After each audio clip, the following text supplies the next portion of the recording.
Profesor y compañeros, buen día. El tema que trabajaré en esta actividad es cabildos indígenas y población rom en Bogotá. Los pueblos indígenas y rom en Bogotá hacen parte de las minorías del país y el Estado colombiano reconoce a estos pueblos por medio de la Constitución Política, es decir, su Carta Magna de 1991. Dentro de la Constitución existen diferentes artículos, entre los que vamos a nombrar algunos, como lo son el artículo 7, en donde nos dice que el artículo 7 reconoce y protege la diversidad étnica y cultural de la nación colombiana. El artículo 10 establece que el castellano es el idioma oficial de Colombia, pero también reconoce los idiomas y dialectos de los grupos étnicos, los cuales son también oficiales en sus territorios. Tenemos también el artículo 68 que reconoce el derecho de los grupos étnicos a recibir una educación que respete y desarrolle su identidad cultural. Tenemos también el artículo 171 que establece la representación de los grupos indígenas en el Senado de la República. Artículo 246 que reconoce la jurisdicción especial indígena, permitiendo a estos pueblos ejercer sus funciones jurisdiccionales dentro de su ámbito territorial y de acuerdo con sus propias normas y procedimientos. Tenemos también el artículo 286 y 287 que define la conformación de las entidades territoriales indígenas y su autonomía. Y por último tenemos el artículo 329 donde regula la conformación y delimitación de los territorios indígenas. Y aunque puntualmente en la Constitución del 91 no menciona explícitamente al pueblo rom, el reconocimiento se deriva de la interpretación del artículo 7 y el artículo 10 que anteriormente ya los mencionamos.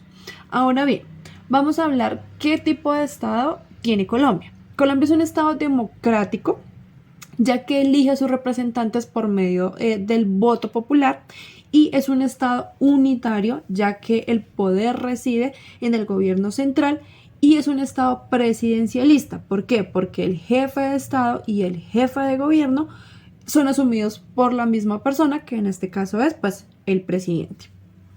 Por otro lado, vamos a hablar sobre el sistema económico.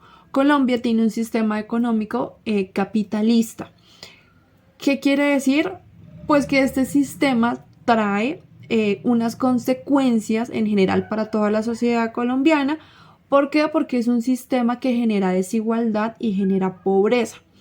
Como lo decía Marx en sus teorías, o bueno, dentro de las muchas, un planteamiento que él nos da es que la tenencia de los medios de producción en las manos de unos pocos, es decir, los capitalistas, es lo que genera dicha desigualdad, ya que el proletariado, que somos la mayoría, lo único que poseemos es nuestra fuerza laboral, y esta fuerza laboral tenemos que venderla para poder subsistir.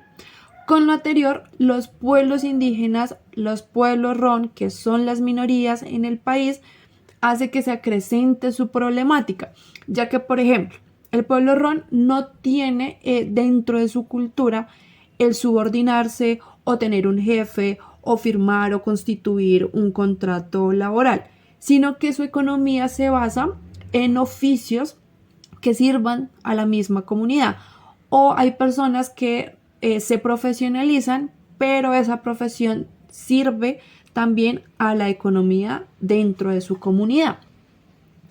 Por lo anterior, pues podemos notar que existe una desigualdad o una brecha social bastante amplia. Ahora vamos a dar unos datos aquí de la ciudad de Bogotá.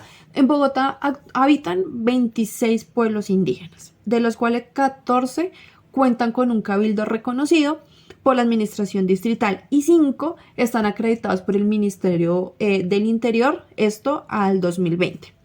Estas personas que acabamos de indicar tienen mayor presencia en localidades como lo son Suba, Engativá, Fontibón, Santa Fe, La Candelaria, Rafael Uribe Uribe, Usme, Ciudad Bolívar y Bosa. Podemos notar que, por ejemplo, no mencioné la localidad de Usaquén. ¿Por qué? Y es porque las condiciones económicas y sociales de personas que viven en esta localidad no permiten que los pueblos indígenas lleguen a esa localidad. ¿Por qué? Porque en su mayoría de veces son señalados, rechazados y hasta denigrados.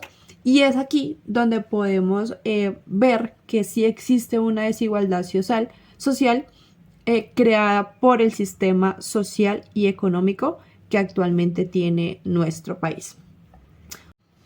Por último, voy a establecer una conclusión propia sobre el concepto de Estado. El Estado es una entidad con autoridad sobre un territorio y sobre una población que debe garantizar que por medio de leyes y de un sistema judicial se vele por el cumplimiento y la protección de los derechos de su población.